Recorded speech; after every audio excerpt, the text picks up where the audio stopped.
You're listening to Beauty, Strength, and Dominance, the official podcast of Lingerie Fighting Championships. And now, here's your host, Michael Larkin.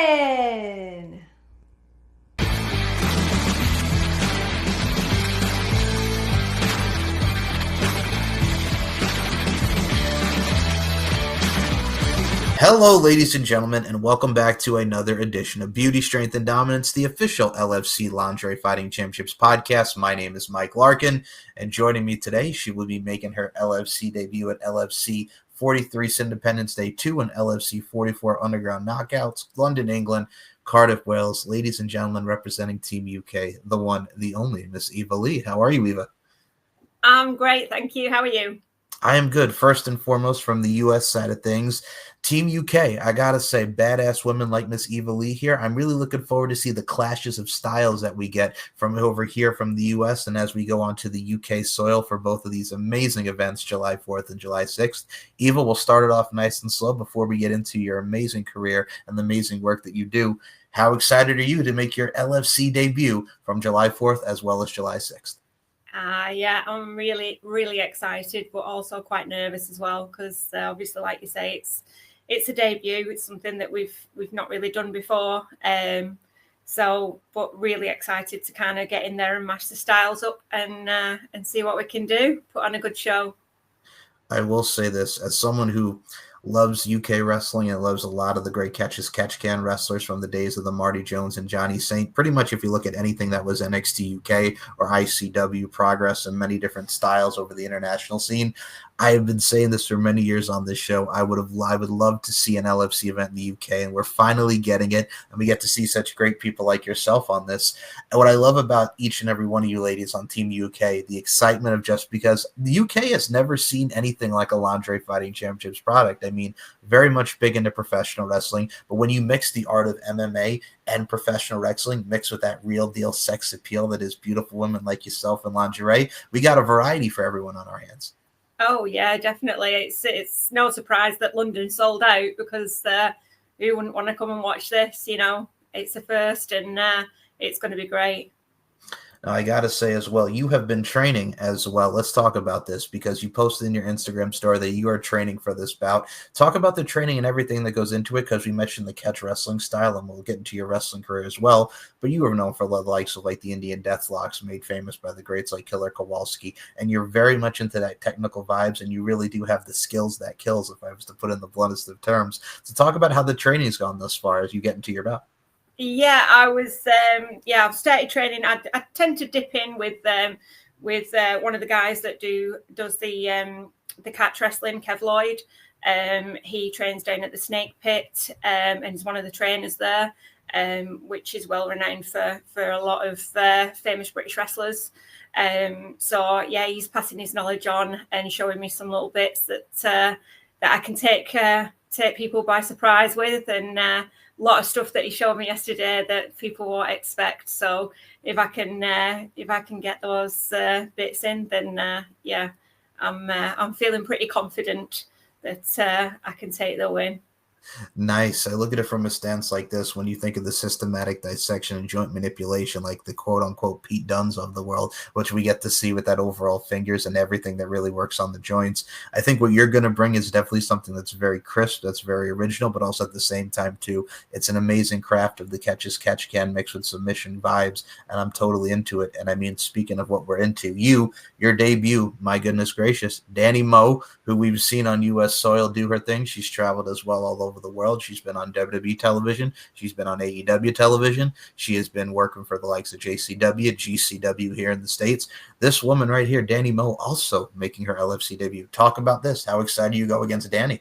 Yeah, I mean, as soon as they announced, I started to have a look, see what she's all about. And, you know, I can see she's very high energy, very fast, but bit of a risk taker. So, I'm really excited to get in the ring with her and see what we can do. I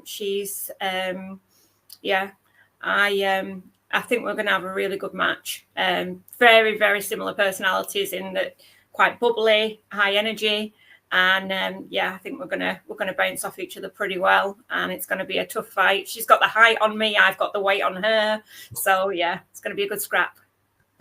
I look at it like this. I love how you put that as well, beautifully and eloquently said. I mean, Dani Mo, who's done stuff like death matches, who's been all over the world, like we mentioned, she really does know how to really adjust and really be the best representation of your presentation, much like yourself. And I think that synergy is definitely going to be there, and it's definitely one for the LFC fans to get another great moment in the LFC verse that we get to see. And I mean, I got to give a shout out to Nadia Sapphire of Team UK as well. You just posted in your Instagram story. A lot of us have seen on the socials. Y'all, if you've not checked out the commercial for LFC 44 Underground Knockouts, my God, that is definitely something you don't want to miss. And the commercial will be inserted here in this part of the show. But God dang it, man, what a hell of a time and what a hell of a promotion from Nadia Sapphire. Yeah, she is, as I said, one sexy bugger.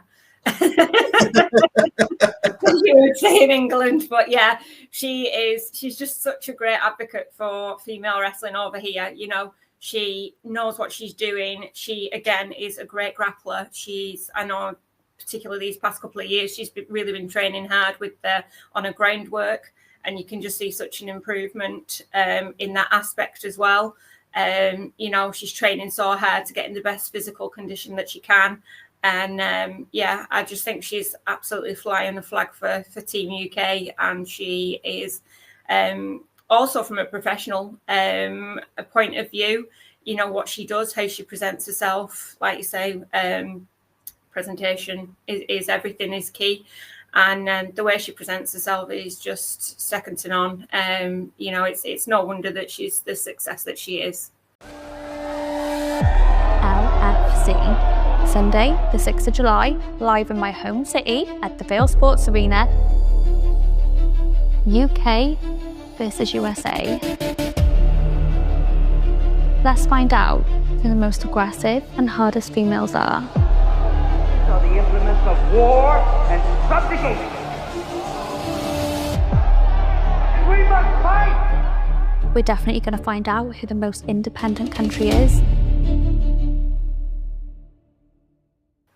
One thing that I always love to coin on this show is what I like to call, and I'll put the abbreviations for everybody here. It's the RDSA. And for those who don't know what RDSA stands for, it's Real Deal Sex Appeal. It's really showcasing both internal and external beauty. And when you look at the voluptuosity factor that Nadia Sapphire brings, the woman can wrestle. She's got that appeal and that vibe to her. Much like yourself and everybody represented on Team UK, we really have a great bunch of UK talents, much like yourself and many others that are really making their debuts. And it's going to make for a hell of a 4th, 5th, and 6th to really get to see what the UK is all about, as well as what the US bring to the table. So I have to ask you as well. I've been asking all the Team UK ladies as well, even. We got to bring this into the forefront because Coach Joel Kane, who is infamous with LFC lore and just everything from his trash talk and entertainment vibes, but also at the same time, too, he does get wins, even though he may be a little bit unorthodox. I had Joel Kane on the show not too long ago. We were hyping up the event, and all of a sudden he's talking about crushing the UK, and he's talking about everything that's going into that. And we haven't even hit the UK soil yet. And I'm like, whoa, Joel, we got a lot of contenders over here on Team UK. We're not even on the soil yet. You're already predicting victory. You're already putting a stamp of approval on it. So do you have any words for our coach, Joel Kane? And I love him, but God dang it, man, he's already down.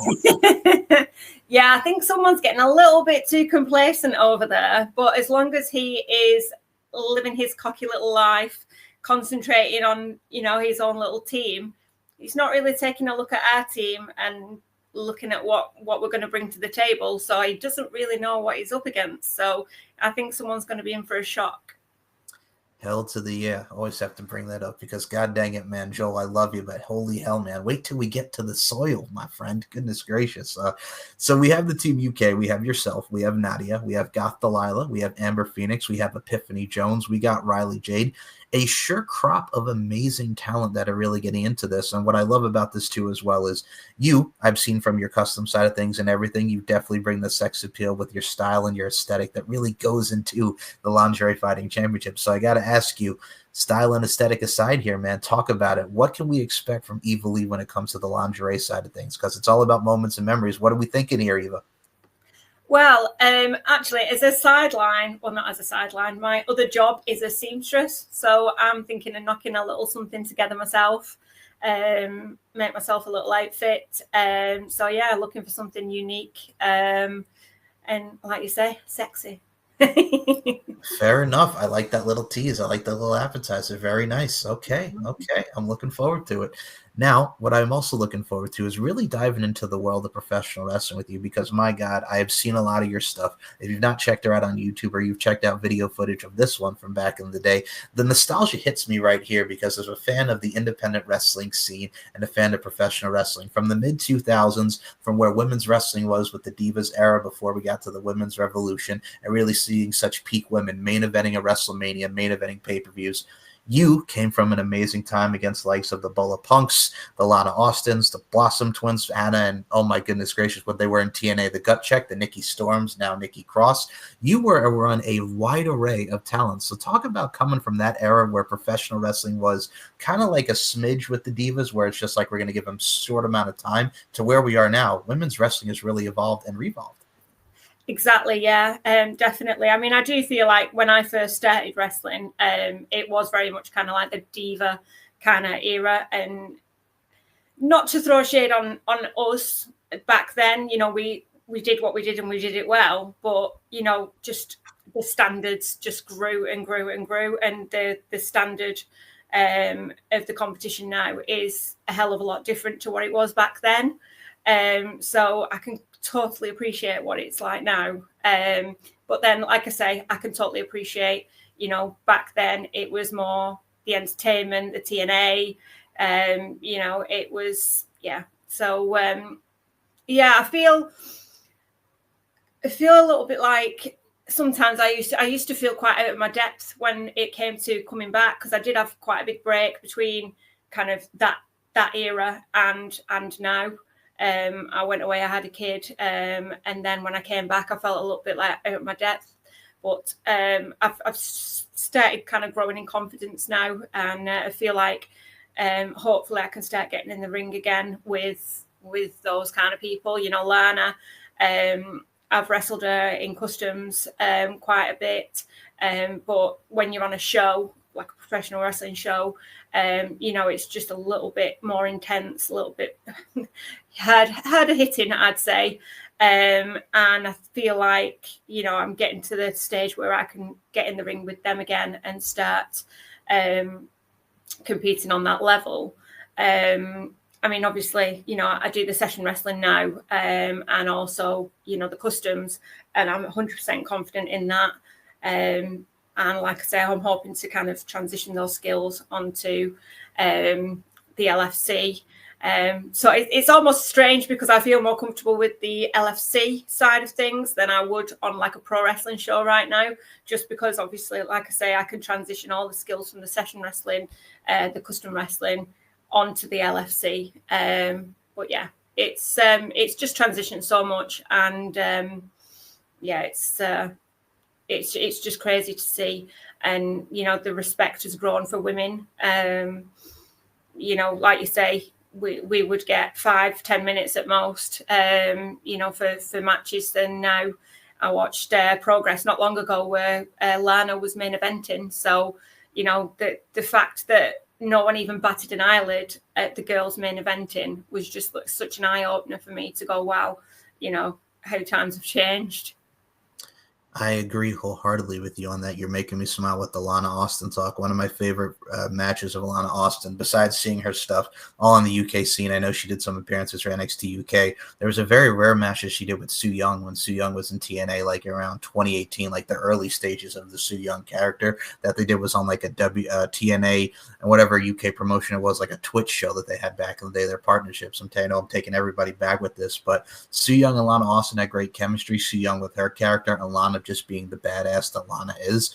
I think that really takes into fruition. I mean, even if you look at ICW when you had Kaylee Ray and Viper in like the 10,000 tax match, and to see where Kaylee Ray, Alba Fire is now, as well as Piper Niven, I mean, everybody has really come into fruition. It's great to see their evolutions of their work. But this one over here, and you're going to see some retro photos over here, I got to say, from your old school photos, I like that reaction. From the old school photos, to where you were to are you now. I mean, I got to say the progress is there, but still, I got to say you wore a lot of, like you mentioned, the bubbly stuff. I got to say, I kind of dug it, man. Nice colors, nice vibrancy. I dug it, and you still got that little vibrancy with you too. I got to say, a lot of things really do change, but some things stay the same, and that really does still the same with your character. I really, truly love it.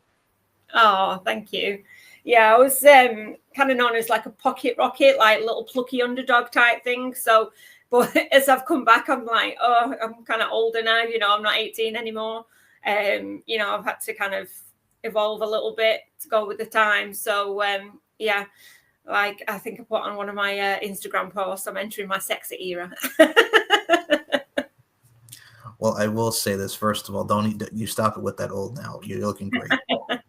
But I look at this like this, man. I think we all evolve and get older as people. But I think what's great about what you're doing now as well, as far as transitioning with the sessions wrestling and stuff and customs here in the States, and I've always kind of poo-pooed on this. And what I mean by that is a lot of people look at it like with sessions and customs, like they don't equate it to what we see with wrestling in the mainstream. I'm like, wait a second here. You still train. You still work a great clientele. There's uniqueness and preferences to everything, to what people want to view and really gravitate towards. So it may be something that you not may be into, but somebody also may be into it. And it is a form of training and stuff that really does appeal to one's eye. So you're bringing in people. And I mean, at the same time, too, it's a form of art. At what we're doing at the end of the day with life, and especially professional wrestling, it's one of the greatest art forms in the world.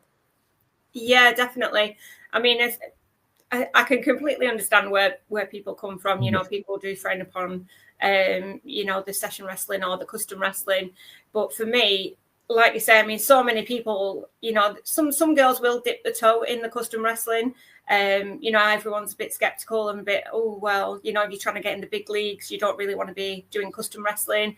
But custom wrestling is such a wide scope. You know, I can do custom wrestling, which is like, you know, an old British World of Sport match, which is 5 3-minute rounds, and it's all technical wrestling. You know, it's things like that where, you know, you can pick and choose with your custom wrestling what you do and don't do. You've got your own boundaries. But for me, like you say, you do have to do your own training. You know, you can come off the pro wrestling scene, you know, and be a great pro wrestler that can work a match on a pro wrestling circuit, but working at a match with no crowd, with complete silence for 15-20 minutes, you know, is a completely different skill. And you have to be able to, you know, it's much like acting. You know, you need to you just need to keep going. You can't just stop. You know, you've got to and the communication is obviously next to nothing, because you've got no audience, you've got no noise. So, you know, you're just relying on your skill, as you know, and that's why the catch as catch can works so well for me, is because as soon as I've got one hold on, you know, I can have another one. I'm going from move to move to move.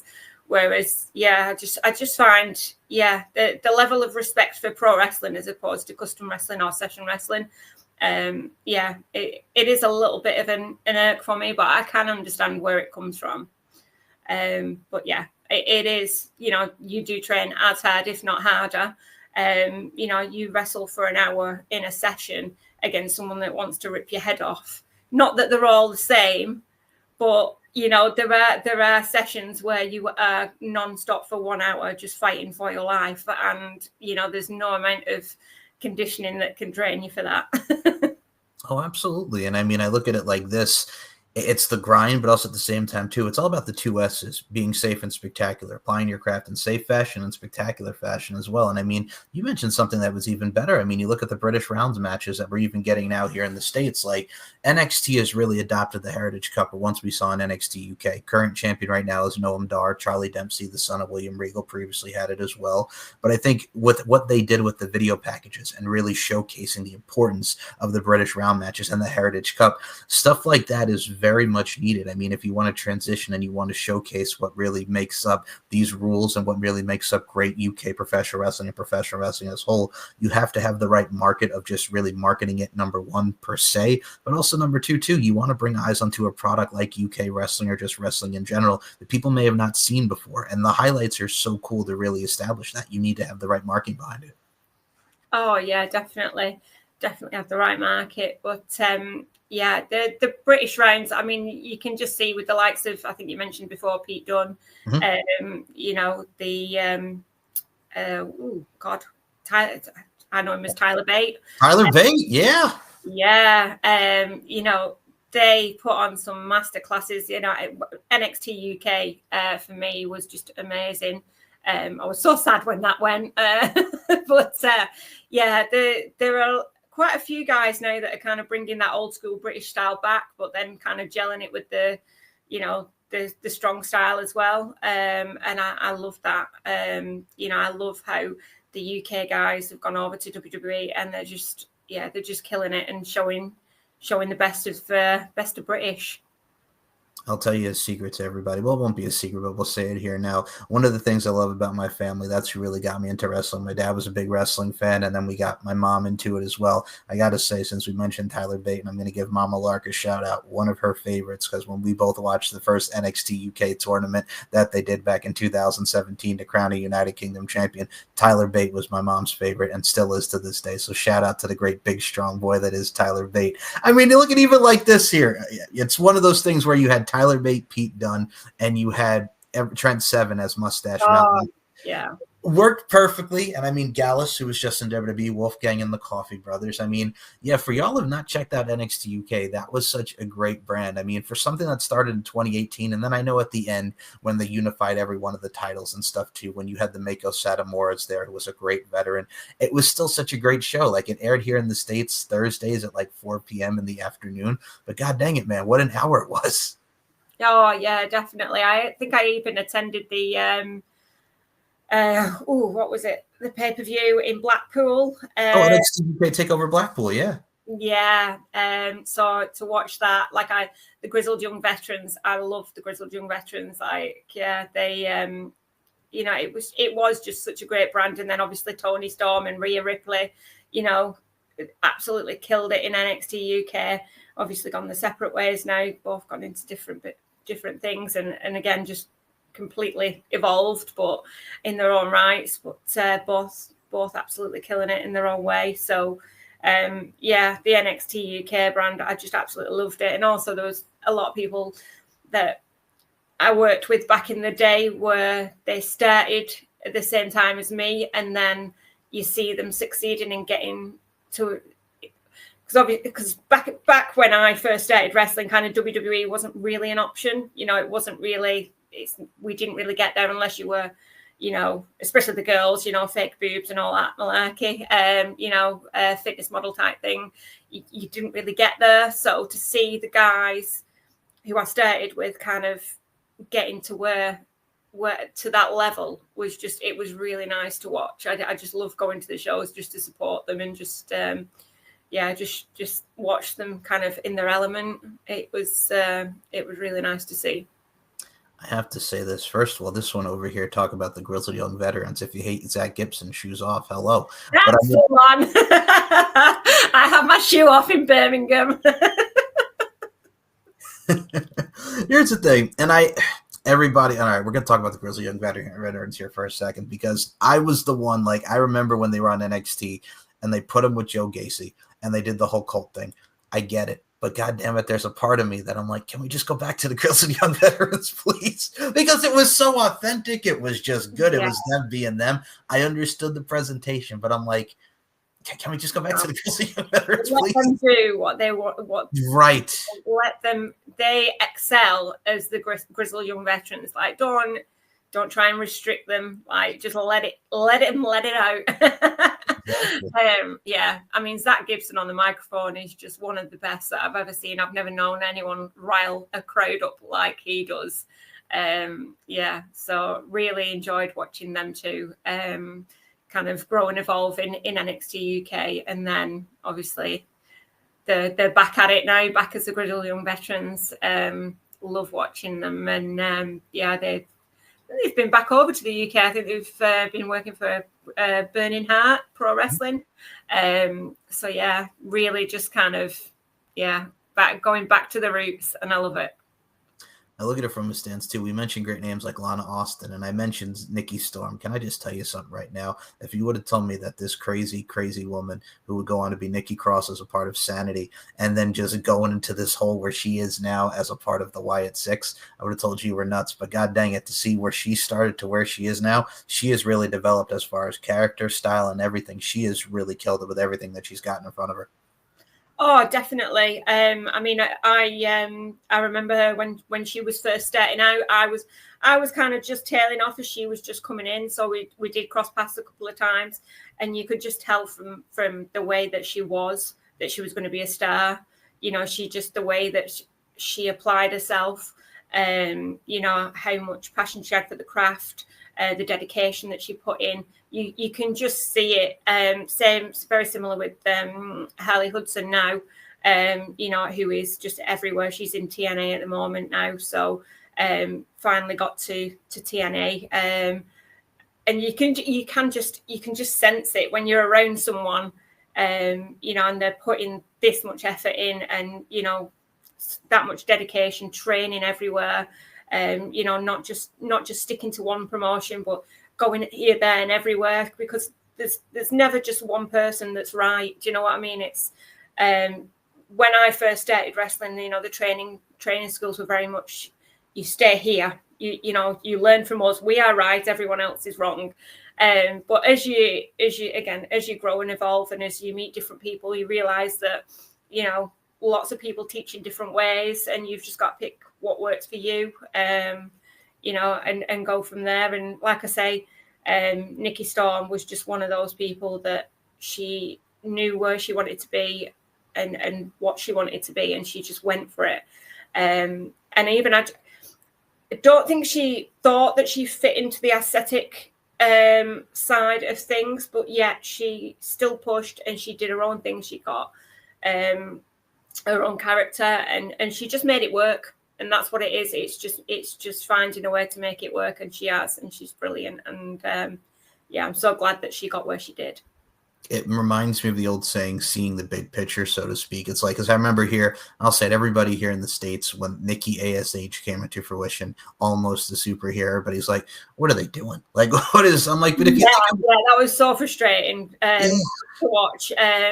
It was really frustrating to watch, but yeah, like you say, it's the bigger picture. You know, everyone's got their own journey, and at the end of the day, you know, everyone's got their own mind, and if they're really not happy with something, then obviously they'll change it. But yeah, I'm just so glad that she's that she got where she was, and that she's happy, and that she's like I say, she just got where she wanted to be, much like with the like you say, Piper Niven, who was Viper, and then Dewdrop. God. Like you say, you just who's making up this stuff. But again, you know, you can stick any gimmick on anyone, but people can see talent, whether or not, you know, they've got a silly name or not. Yeah, a lot of people didn't agree with Walter being changed to Gunther, but look at him as well. You just make it the best that you can, and he's just another prime example.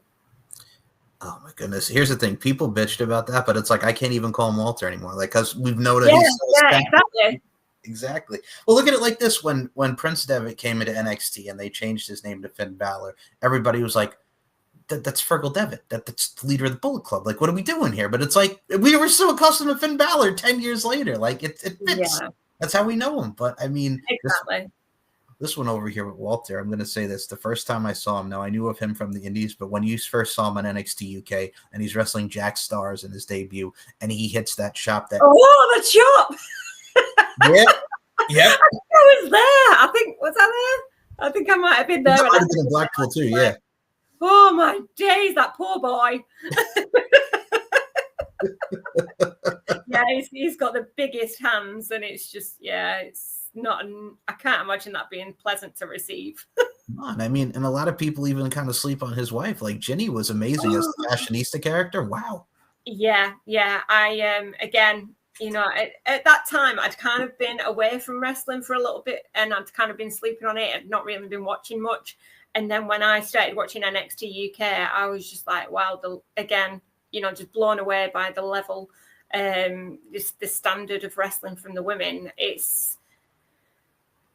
was just like nothing I've ever seen before. The athleticism, the things that she could do was just insane. And such a tiny frame as well. She was so tiny, but yet so strong and, absolutely kicking ass. So, she was amazing. And then obviously I heard that she retired, and I was quite sad about that because I was hoping, obviously with Gunther getting in WWE, I hope she would follow into the women's division. But motherhood's taken over, I think. Well, that's a blessing in its own right, because family is everything. So, I mean, I think when you look at it from that stance, it's very cool. But yeah, I think what I always loved about Jenny is she always had the best, and I'll put this in the bluntest of terms, folks, the best resting bitch face. Like, I'm cocky, I'm a fashionista, and I can kick your ass at the same time, like all in one, so to speak, and it really worked. Definitely, yeah. She definitely came across as someone that you were happy to boo. And I think we've come such a long way, especially with tournaments. I mean, Mae Young Classics, like we mentioned, but I got to ask you on the other side of the coin here, how excited are you then how we have an Evolution 2 after 7 long, long years? Yeah, I mean, I'm quite happy, but I'm much the same as Becky Lynch, to be honest. Becky Lynch's opinion is we ask for equality. This is going to be controversial. I might get some backlash for this, but we ask for equality. Men don't get men-only shows, so why should women get women-only shows? That not so much for me in the WWE. But at the same time, obviously, any exposure for the women is great, and it will be no doubt a fantastic show that I'm definitely going to tune into. But yeah, I'm probably going to need to edit that one out, Anna. First off, not controversial at all. Not a problem. No, you don't have to apologize for that take. I think that's the most bluntest and honest terms. And I hear you wholeheartedly. That's what this show's about. We counteract with points. But no, I think what's great about it too is how you even mentioned that, because it is true. Like, I'll say this for the male point of view, a lot of men don't have their only shows. I mean, I look at it like this. The closest I could say to the States, because we had a lot of, every wrestler was on it, but when they used to do the infamous Brian Pillman memorial shows, because that became a huge thing, like during like WWE's developmental with OVW and different styles of that era, because Brian Pillman was such an equivalent part to professional wrestling with his character and his presentation, and especially with what Lexis King is doing now in the NXT realm. I look at it like a stance like this. I think with women, with the equality side of things, I've always looked at it like this. We have intergender wrestling. AAA did its thing there. TNA did its thing there. WWE did its thing there. When you look at intergender wrestling, that's some of the best art forms ever. It tells great stories. And I mean, Lucha Underground highlighted that as well. It's just, I agree with the whole equality thing. Just let it rock, let it roll, man, because there's a lot of badass people that we can work with and tell good damn stories with. Oh, yeah, definitely. Like I say, I am very much like pro women, but I'm also pro men. Just share it out. The amount, I can't even believe the difference from back in the day, the Attitude Era, where you would have a card full of just male matches and then, a bikini contest in the middle, just to kind of, it's like what we call a piss break. We have that too. Now, like I say, people are wanting women as the main event. It is just such a massive thing. So yeah, like I say, I'm all about equality. It's so funny that you would mention the term piss break. So with my craft and what I do, I've met a lot of great podcasters as well. There's a great female podcaster who's starting to do her thing now, talking about wrestling, sweetheart of a girl. And I was actually telling her about how everybody used to be the piss break, the girls matches. And she's like, did they really call that? I'm like, yes. Like, folks, even if you're new to wrestling, especially, that's how they viewed them. Because most of the time, I remember as a kid, like when Trish Stratus came over to SmackDown, right? Because they did a special Tuesday night SmackDown here in the States. It was Trish Stratus versus Tori Wilson bikini contest. Not a match, but just a bikini contest. And a lot of guys, that would be their piss break, because it's just bikini contest. We mentioned the minuscule amount of matches, but we focus more on the eye candy side of things. And that's great, but there's more levels to this. That's why guys in the States gravitated more towards Shimmer, is you can have the Sarah Del Reyes, the Daisy Hayes, and so many women of that genre can go out there and wrestle 15, 20 minutes, and they're bangers, and they provide quality of wrestling. So you need the quality over the quantity, man. Exactly. Yeah, that's it. So, yeah, it's you've got to have the both. You know, and like you say, you know, it did used to be the piss break, but you know, I remember we would specifically on the British scene, your female match would always be before the main event, because that's when people could go for a pee and then be ready for the main event. Yeah, and I remember actually one time in Scotland, you know, they put myself and a woman called Lisa Fury on, and they put us on first, and we were just so like, what is going on? Why are they putting us on first? This is going to bomb. Like, and it actually turned out to be like the best thing that they could have done, because it just really opened up the show, and the crowd absolutely loved it. But yeah, yeah, we're not the piss break anymore, and that's amazing.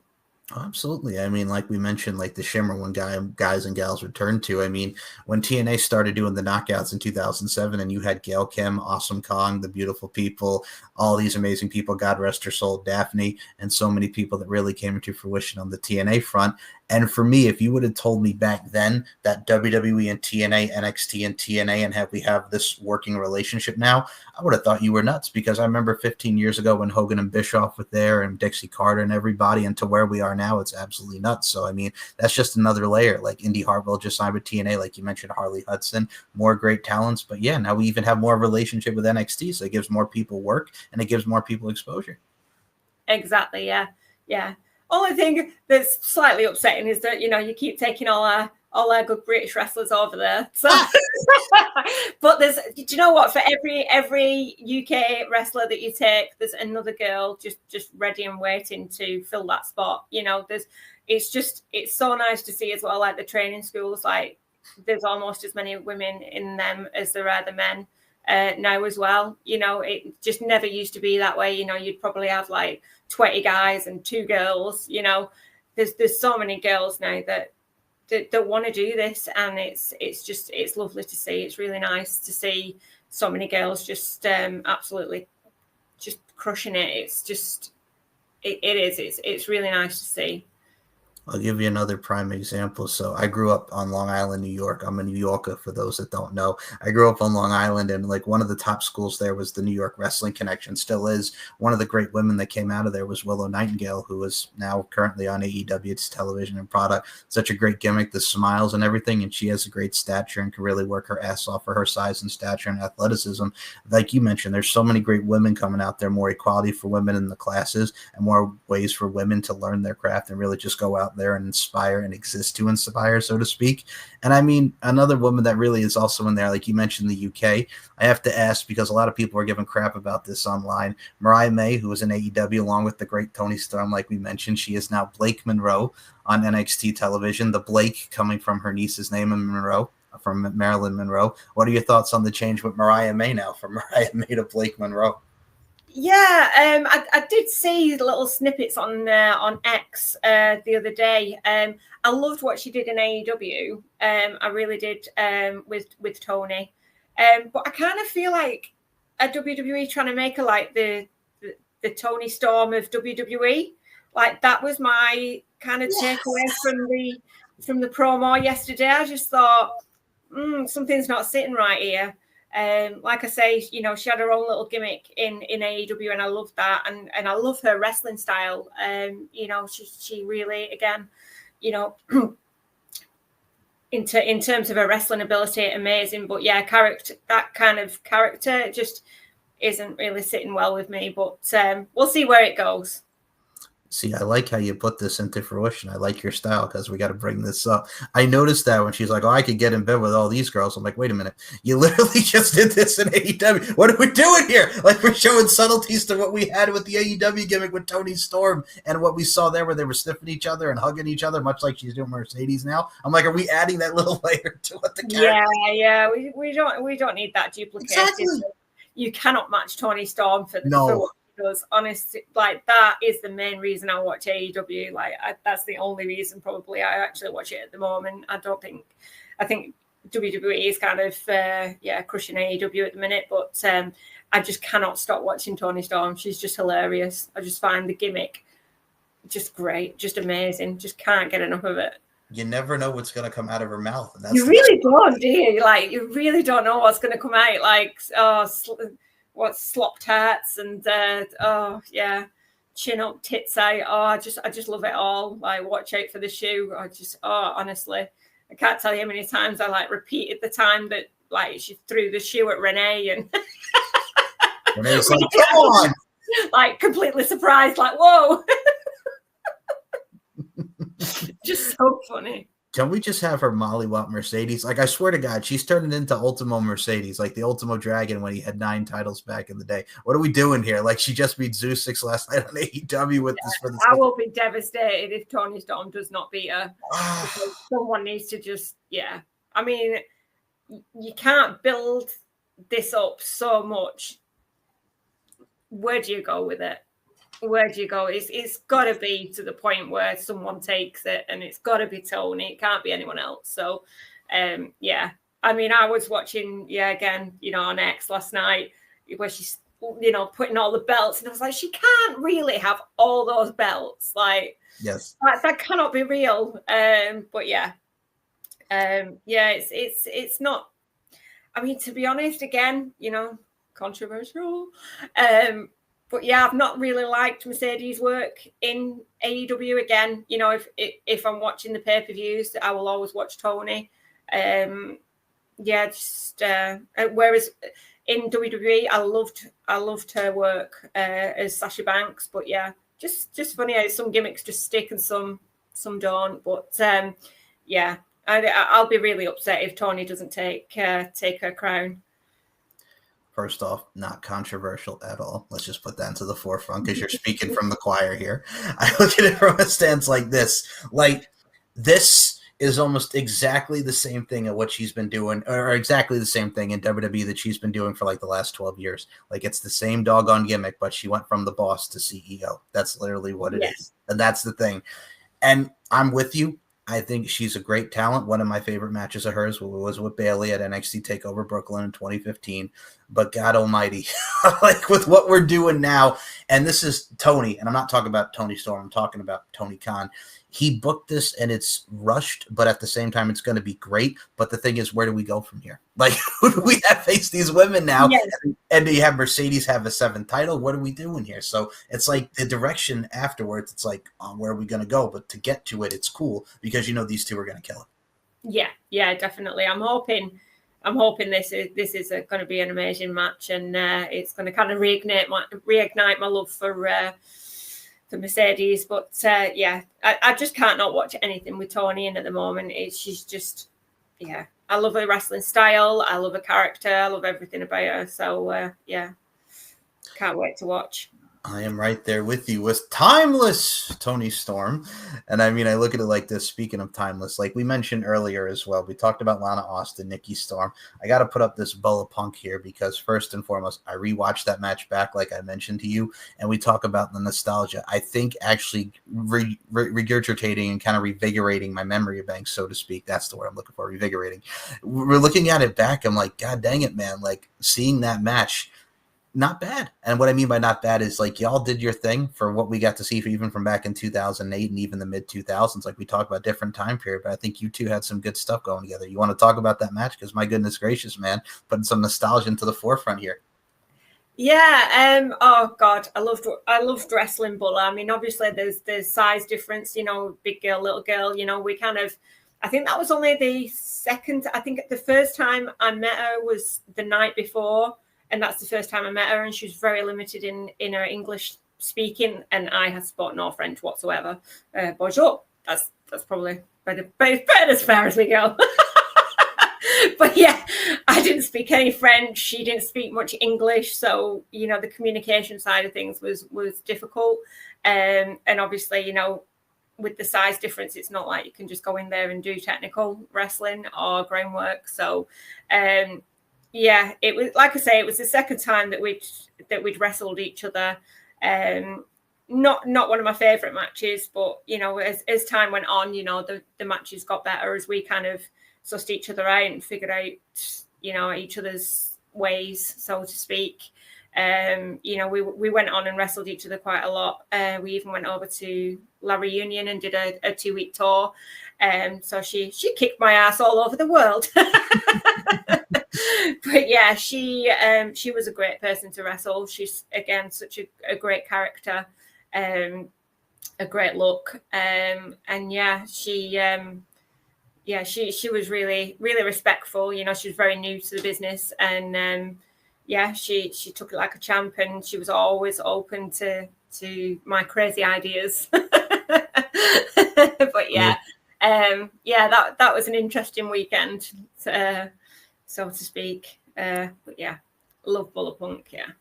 I will say this, when I say not bad, what I mean by that is, as well, I mean, you could definitely see how you evolved over the years as someone who's also checked out your work with much love and respect as well, my friend. But I look at it like this: you guys made the most of your time, and you really did apply what needed to be done. I think that's also what makes the great matches and moments as well, making the most of your time and feeling everything. Just the atmosphere is there too. And I mean, from where you're at with your indie stuff, or whether you're just doing what you're doing now with your customs, you certainly do make the most of it. And I got to say, it really does transition, and it really does transmogrify on camera. So you should definitely be proud of yourself, man. You're kicking some major ass. Oh, thank you. Yeah, I mean, back in the day, it was very much, I would do a lot of what was called butlins, which actually Brian Danielson was talking about, Daniel Bryan, whichever you like to call him. He was talking about butlins, how that's one of his favorite places to wrestle. He'd probably come out of retirement for that.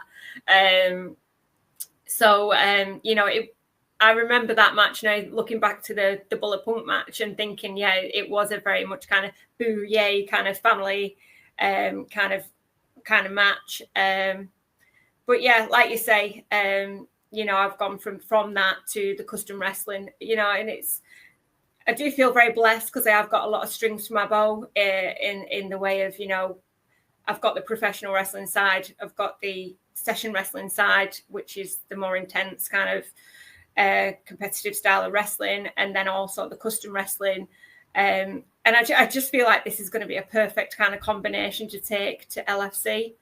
And I think I'm really looking forward to hopefully showing you what I've got. I look at it like this, and I love that you bring this point up as well, because that's a great segue. I look at it like this: when it comes to LFC, I've always said this about the product, much like sessions, like we talked about earlier, you could frown upon it, but there's a lot of things that go into it, like work and the aesthetic and just overall the stature and everything that goes into the fitness side of things, as well as the craft in itself. I've always equated it because in the States and even international side, we had the LFL back in the day, the Lingerie Football League, where women like Summer Rae, who would go on to the WWE, was an alumni of the LFL. If you're watching badass, beautiful women kick ass and take some names in the Lingerie Football League, yes, they're wearing lingerie. At the end of the day, it's still doggone football, for God's sake, and it's a contact sport. And I mean, if you look at MMA and wrestling with LFC, there's something for everybody, but it's really cool from the empowering side of things. I never considered it because there was an article that somebody did, is it exploitation or entertainment? I'm like, it's entertainment. We're not holding a gun to you and say, hey, man, put on that doggone lingerie right here, right now, like a Jesus Jones track back in the 90s. It's one of those things, too, where it's like a lot of people feel empowered and entertained by that. And we all got a lot of different people of all different shapes and sizes and body types. So it's definitely uniqueness and diversity for everyone. Yeah, definitely. I mean, again, like body positivity, people of all sizes. Again, WWE back in the day would not have anyone that wasn't a size 6 and, had the fake boobs and, the perfect look.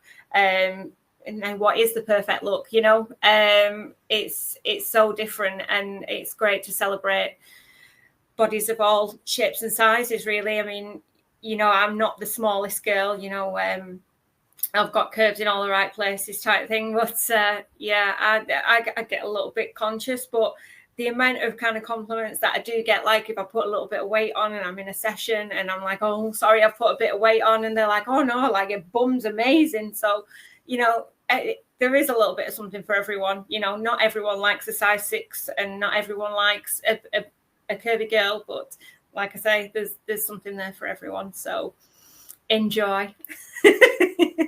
Okay, you see, now I'm going to take it back from my 90s pop culture fans out here. I'm going to take it back to the R&B side. I'm talking about 1996 Blackstreet. Curves the word, spins the verb, no diggity, no doubt, Miss Eva Leigh. You got it going on, so you stop that right now with your bum. I look at it from a stance like this, y'all. When it comes to these amazing 2 events coming up, y'all do not want to miss this. And before we do close this out to talk about the curves, the word spins the verb, and the amazing wrestling journey and amazing wrestling career that we see in Customs and Sessions, it is Eva Leigh. Eva, I'd love to have you back for round 2 after this. It's really been a blast picking your brain tonight and having a fun conversation in the process.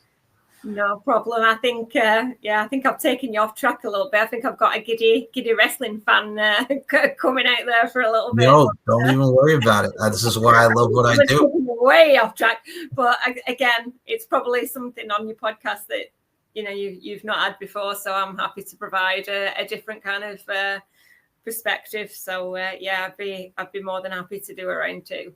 Of course. So first and foremost, we did cover a lot within your world as well, because the Customs and Sessions world, we see a lot of great talents, and especially women on this card who have been a part of both respective worlds. And I mean, for you, we talk about your journey into wrestling, and we've talked about everything that goes into this fine craft. Do you have any advice for any females or anybody who wants to get into the world of professional wrestling? Because it's not easy. The grind's there, and it's a constant grind. So I have to ask you, what advice would you give them? Any pearls of wisdom, so to speak? Yeah.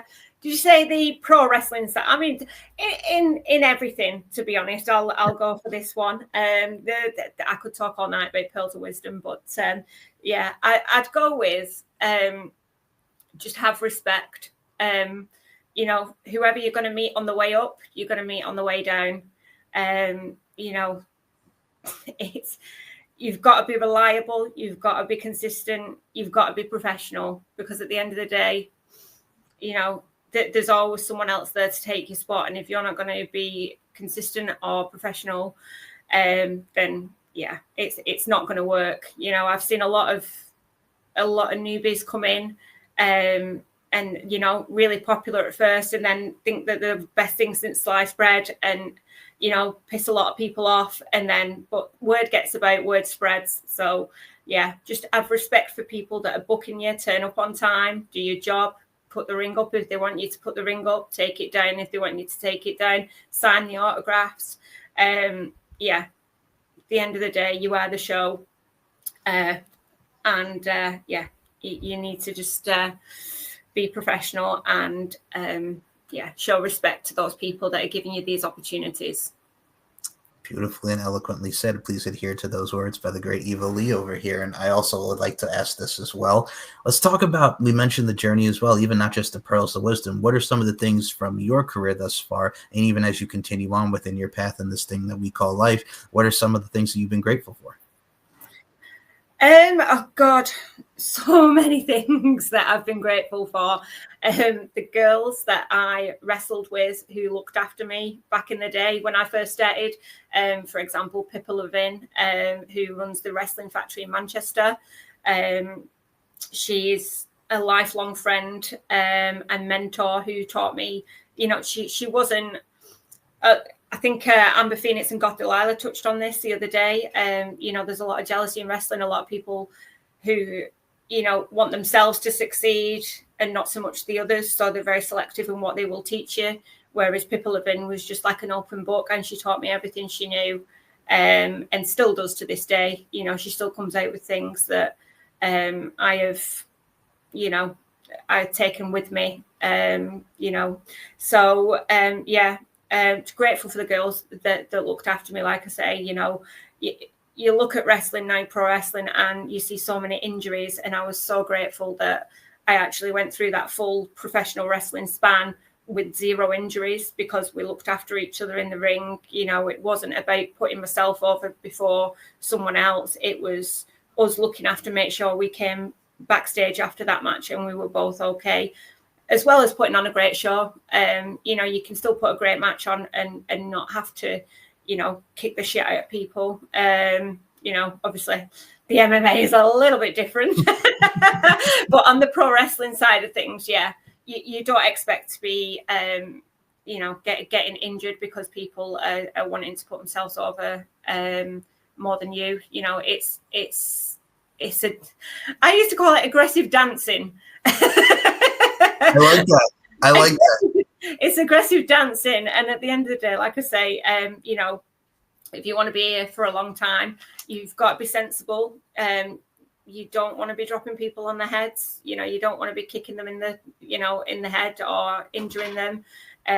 You know, and that's not why you get in the ring, to be getting injured. So yeah, very, very grateful for the girls that I wrestled with back in the day, who looked after me and kept me safe.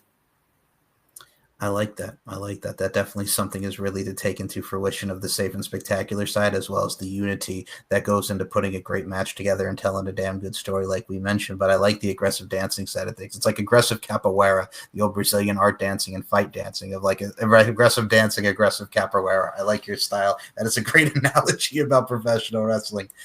Oh my goodness gracious. But with that being said, with the aggressiveness and the awesomeness here, Eva Leigh, before we close this thing out, where can we find you on the social medias? The floor is yours. Please go right ahead.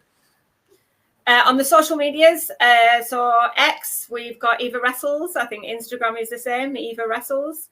Yeah, that's pretty much it for me at the moment. So yeah, you can find me on either of those.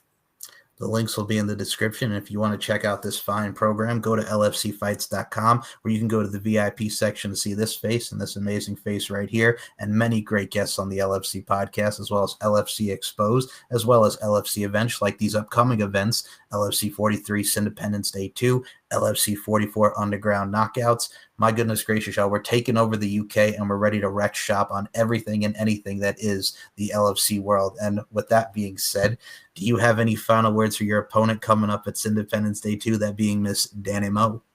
Miss Dani Mo. Yeah, I mean, I just say, yeah, I would say be ready. Be ready, because I'm not like anything else you've ever seen. Yeah, she might be fast, she might be feisty, but I'm bringing the mat skills, baby. Short, simple, and to the point, baby. I look forward to seeing what we do with that ground game, man. Eva Leigh, Dani Mo is just one of the great bouts that we're going to see on this Independence Day 2 card, and for a great 4th of July weekend presented by Lingerie Fighting Championships. And as always, folks, if you want to follow yours truly on Twitter, it's SM Show1 or MCL92 and Larkin_92 and MLarkinNB on Instagram, and of course, S&M Network shows on the YouTube front. So with that being said, for Eva Leigh, my name is Mike Larkin. Thank you so much for listening to this edition of the LFC Podcast. Last 2 final words of wisdom: life is an art form. We're all applying our crafts, and you continue to apply your craft in amazing fashion. And much like the title of this podcast, much like my mindset, beauty, strength, and dominance, the 3 key elements that make women the work of art that they are. And Eva Leigh, I include you in those sentiments. Thank you so much for your time. Thank you. Where are you on July the 4th? The USA and UK battle it out on Independence Day. Gonna be tough, and she does! Right there, slap, Watch us on pay-per-view or come and join us live at Stanley Arts in London. July the 4th, let the battle commence. I'm gonna crush them with my thighs. Sin Independence Day. LFC. Sunday, the 6th of July, live in my home city at the Vale Sports Arena. UK versus USA.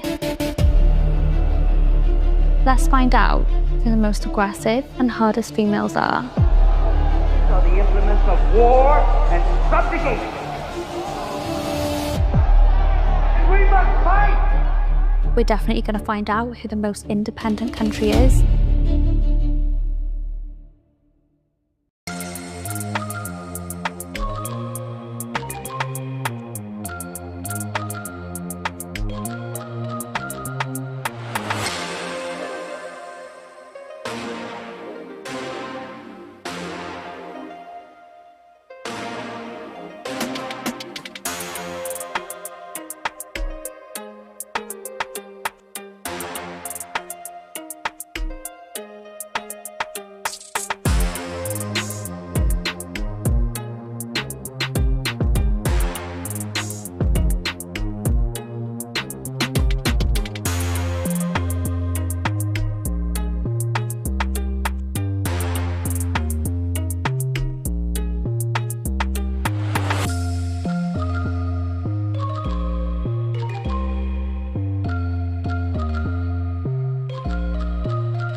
kick so